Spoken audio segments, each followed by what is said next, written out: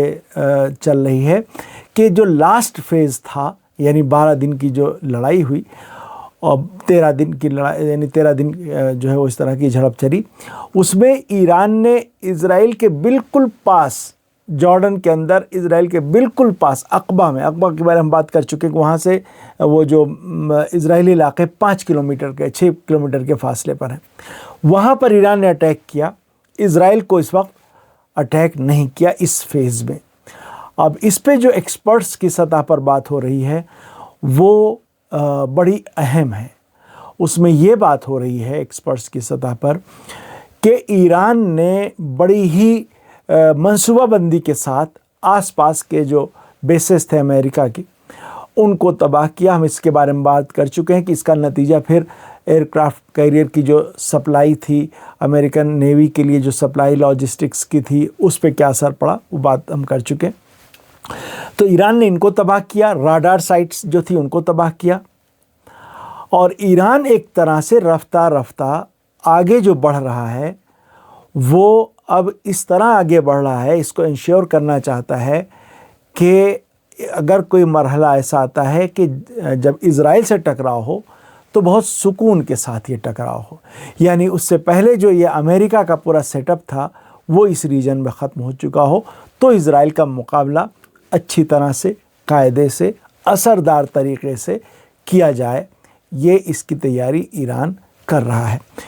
اب اس پہ یہی بحث بھی ہوئی کہ چونکہ ایران اس طرح کی پالیسی پر آگے بڑھ رہا ہے، اس لیے اس نے اس لاسٹ فیز میں اسرائیل پر اٹیک نہیں کیے، تو یہ دراصل اسرائیل کے خلاف ایک بڑے اٹیک کی تیاری کا حصہ ہے۔ اب ظاہر ہے اسرائیل بھی اپنی تیاری کر رہا ہے، ایران کی نظریں اس پر بھی ہیں، اور ایران کی تیاری اب اس مرحلے میں اس انداز کی ہے کہ اگر اگلے فیز میں اسرائیل سے ٹکراؤ ہوتا ہے تو اس سے کیسے نمٹا جائے گا۔ اب اس درمیان ایک اور خبر بھی بڑی اہم آئی ہوئی ہے۔ ویسے اس سے پہلے میں بتا دوں، ڈونلڈ ٹرمپ نے ٹروتھ سوشل پہ ایک پوسٹ ڈالی ہے۔ ہم نے کل بات کی تھی کہ ایک بھگدڑ مچی ہوئی ہے جو امریکن الائز ہیں ان کے اندر، اس لیے کہ ان الائز میں امریکہ کی پالیسیوں کے سلسلے میں بہت ہی گمبھیر شک و شبہ پیدا ہو گیا ہے۔ تو اس کے میں ہم نے بات کی تھی۔ اب اسی سلسلے میں ایک چیز آئی، ایک پوسٹ ڈونلڈ ٹرمپ کی ٹروتھ سوشل پہ، اور وہ اس میں ساؤتھ کوریا کو چڑھاتے ہوئے نظر آ رہے ہیں۔ ساؤتھ کوریا کو وہ چڑھا رہے ہیں، ساؤتھ کوریا کو صرف چڑھا ہی نہیں رہے بلکہ سزا دینے کی کوشش کر رہے ہیں۔ اب آپ اس سے اندازہ کر لیجئے کہ کس طرح کا ماحول اس وقت بنا ہوا ہے۔ ہوا کیا ہے، آپ کو پتہ ہے کہ امریکہ ساؤتھ کوریا کے ساتھ مل کے جوائنٹ ایکسرسائز کیا کرتا تھا، اور اس پر نارتھ کوریا کو ہمیشہ اعتراض ہوتا تھا، نارتھ کوریا اس پہ ہمیشہ آبجیکشن کرتا تھا۔ ابھی کچھ اسی طرح کی ایکسرسائزز ہونے والی تھیں، ڈونلڈ ٹرمپ نے ان کو کینسل کرنے کا اعلان کیا ہے، کہا ہے کہ ان کو کینسل کیا جائے، بہت ہی کم کر دیا جائے، اور ساتھ ساتھ انہوں نے ساؤتھ کوریا کو یعنی اپنے ایلائی کو ایک طرح سے ٹیز کرنے کی کوشش کی ہے۔ اور کیا کہا ہے انہوں نے، اور ڈونلڈ ٹرمپ نے آگے لکھا کہ یہ جو ایکسرسائزز ہوتی ہیں ان کا خرچ بھی بہت زیادہ ہے، اور ان سے ایک ایسے ملک کو نارتھ کوریا کی طرف اشارہ کر رہے ہیں اور یہ بات کہہ رہے ہیں وہ ساؤتھ کوریا سے. ایک ایسے ملک کو دشمنی کا پیغام جاتا ہے جس نے ڈونلڈ ٹرمپ کے سطح کے زمانے میں اور حکومت کے زمانے میں، اقتدار کے زمانے میں امریکہ کا احترام کیا ہے، امریکہ کا سمان جس نے کیا ہے اور کسی طرح کا کوئی خطرہ اس کے سامنے پیش نہیں کیا ہے. تو ان چیزوں کو دیکھتے ہوئے میں نے جو ہے وہ پیٹ ہیگسیتھ کو، جو امریکہ کے وار منسٹر ہیں، یہ میں نے آدیش دیا ہے کہ ان ایکسرسائزز کو کافی حد تک کم کر دیا جائے. یہ سب کیا. اس کے بعد آخری جملہ انہوں نے کیا کیا، اور اس میں انہوں نے حوالہ دیا کہ یہ سب اس لیے کیا جا رہا ہے کیونکہ جب ایران کی جنگ چل رہی تھی اور ساؤتھ کوریا سے ہم نے جس طرح کا کوآپریشن مانگا تھا اس طرح کا کوآپریشن ساؤتھ کوریا نے نہیں کیا. تو ڈونلڈ ٹرمپ اس طرح سے پیش آ رہے ہیں اپنے الائز کے ساتھ. اب آخری ایک چیز میں بتانا چاہوں گا کہ جس وقت یہ جنگ شروع ہوئی 40 دن کی 28 فروری کو، تو ایران پوری طاقت سے اپنے دفاع کے لیے میدان میں اتر گیا. ایران نے جس طرح سے اپنا دفاع کیا آپ جانتے ہی ہیں. ایک چیز بہت اہم یہ ہوئی کہ ایران کی ایئر فورس آپ جانتے ہیں کہ وہ آگے نہیں بڑھ سکی ہے، اس کو نئے فائٹر جیٹس نہیں مل سکے ہیں، اور ایران اس سمت میں کام تو کر رہا ہے لیکن ابھی امریکہ اور اسرائیل کو اگر سامنے رکھا جائے تو ایران کا گیپ بہت زیادہ ہے. ایران کافی ایئر فورس کی بات اگر کی جائے، فائٹر جیٹس کی بات کی جائے تو ایران کافی پیچھے ہے. لیکن اس کے باوجود کیا ہوا کہ ایران کی ایئر فورس کے جو پائلٹس تھے ان کا یہ کہنا تھا اور یہ اصرار تھا کہ اب جب جنگ اس طرح سے ہمارے اوپر امپوز کر دی گئی ہے تو ہم خاموش تو نہیں بیٹھ سکتے، ہمارے پاس جو کچھ ہے ہم اسی کے ذریعے اپنے ملک کا دفاع کریں گے. اور یہ کہہ کے، یہ سوچ کے اور اس پہ اپنے اصرار کے ساتھ ان پائلٹس نے جنگ میں حصہ لیا اور کئی بڑے اہم حملے انجام دیے. کویت کے اندر امریکہ کی بیسز کو نشانہ بنایا، اور عراقی کردستان کے اندر جہاں پر امریکہ کرد علیحدگی پسندوں کو تیار کر رہا تھا ان کو نشانہ بنایا، اور قطر کے اندر نشانہ بنایا امریکہ کی بیسز کو، خاص طور پہ العدید بیس کو. انہی میں سے ایک آپریشن میں جو کہ 2 دن بعد، یعنی جنگ شروع ہونے کے 2 دن بعد، یعنی 2 مارچ کو، 28 فروری کو جنگ شروع ہوئی، 2 مارچ کو یہ آپریشن انجام دیا. 2 فائٹر جیٹس نے ایران کے سوخو 24 یہ فائٹر جیٹس سے جن پہ 2 پائلٹ ہوتے ہیں. تو 2 فائٹر جیٹس جس وقت قطر کے اندر داخل ہوئے اور اپنا آپریشن انجام دے کے واپس آ رہے تھے، یہ ایران کے بیان میں اس کی وضاحت کی گئی، جس وقت اپنا آپریشن انجام دے کے واپس آ رہے تھے وہ ایئر ڈیفنس جو میزائل ہیں ان کا، یا ایئر ٹو ایئر میزائل یعنی کسی فائٹر جیٹس کے ذریعے فائر کیے گئے ہوں گے، ان کا نشانہ بنے ایران کے یہ 2 فائٹر جیٹس. اور نتیجے میں 4 پائلٹ پھر زمین پہ گرے. ایک پائلٹ اس میں مجید کاظمی تھے جو شہید ہو گئے.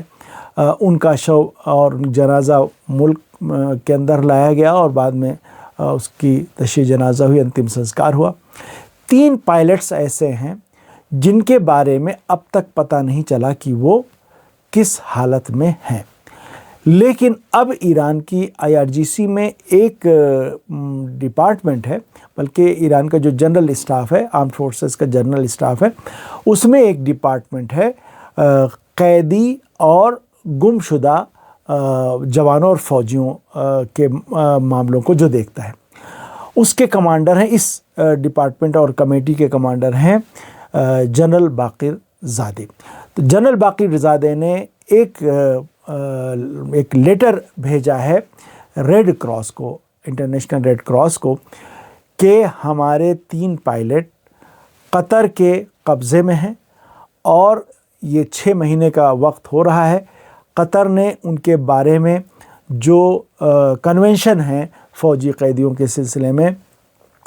ان کے مطابق عمل نہیں کیا ہے، ان کے بارے میں ہمیں اب تک کوئی جانکاری نہیں دی ہے۔ اب ایران ان پائلٹس کو آزاد کرانے کے لیے، ملک کو واپس لانے کے لیے پوری شدت کے ساتھ میدان میں اترتا ہوا نظر آ رہا ہے۔ قطر بار بار انکار کر رہا ہے۔ قطر نے صاف کہا ہے، قطر کے جو فارن منسٹری کے اسپوکس پرسن ہیں انہوں نے کہا کہ نہیں، اس طرح کا یہ بات صحیح نہیں ہے، ایسے کوئی پائلٹس ہمارے قبضے میں نہیں ہیں۔ لیکن جو ایرانینز ہیں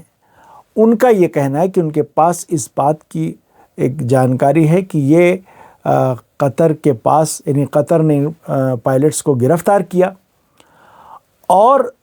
پھر ایک الگ سے گفتگو ہے ایران کے اندر کہ قطر نے یہ پائلٹس امریکہ کے حوالے کر دیے، امریکن فوج کے حوالے کر دیے۔ اب ایران پوری شدت کے ساتھ اس موضوع کو اٹھا رہا ہے۔ ایک موضوع یہ ہے، دوسرا موضوع ایک اور بھی ہے جس میں ایران کے IRGC یا کسی اور فورس سے ابھی یہ کلیئر نہیں ہو پایا ہے، چونکہ کویت کہہ رہا ہے کہ IRGC کے لوگ ہیں، لیکن ایران کا کہنا ہے کہ ہمارے 4 لوگ کویت نے پکڑے ہیں۔ بوبیان ایک آئی لینڈ ہے، ایران کی سرحد سے تھوڑے ہی فاصلے پر ہے، یہ آئی لینڈ ہے کویت کا۔ تو وہاں پر کویتی فورسز نے 4 ایرانیوں کو پکڑا ہے۔ یہ موضوع بھی اٹھایا جا رہا ہے ایران کی طرف سے شدت کے ساتھ، اور ایران نے جو یہ ایگریسو پالیسی کی بات کہی ہے، یہ ہمیں ہر سطح پر پھر نظر آ رہی کہ ایران اس میں کسی طرح کی رو رعایت کرنے کو تیار نہیں ہے۔ تو آج کے لیے اب اتنا ہی، اگلی ویڈیو میں اور اپڈیٹس کے ساتھ حاضر ہوں گے، تب تک کے لیے اجازت دیجیے، خدا حافظ۔